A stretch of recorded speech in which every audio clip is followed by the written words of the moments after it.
Supreme court نے long march رکنے کی درخواست مسترد کر دی۔ حقیقت نیوز کی رپورٹ۔ بدھ کو سپریم کورٹ نے پی ٹی آئی رہنما عمران خان کے اسلام آباد لانگ مارچ کو فوری طور پر روکنے کی وفاقی حکومت کی اپیل مسترد کر دی۔ دیری اثنا chief justice of Pakistan C J پی عمر عطا بندیال نے حکومت کو سابق وزیر اعظم سے مذاکرات کرنے کا مشورہ دیا۔ وفاقی حکومت نے پی ٹی آئی چیئرمین کے وفاقی دارالحکومت تک لانگ مارچ پر سپریم کورٹ میں توہین عدالت کی درخواست دائر کر دی۔ چیف جسٹس بندیال کی سربراہی میں جسٹس اعجاز الحسن، جسٹس منیب اختر، جسٹس یحییٰ آفریدی اور جسٹس سید مظہر علی اکبر نقوی پر مشتمل 5 رکنی بینچ نے آج درخواست کی سماعت کی۔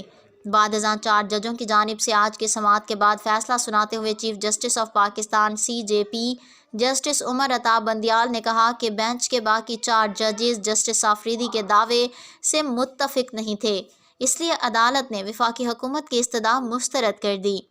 جسٹس بندیال نے مزید کہا کہ عدالت اس کیس میں عمران کو نوٹس جاری نہیں کرے گی کیونکہ یہ تاثر دے گا کہ ان کے خلاف توہین عدالت کی کارروائی شروع کی گئی ہے۔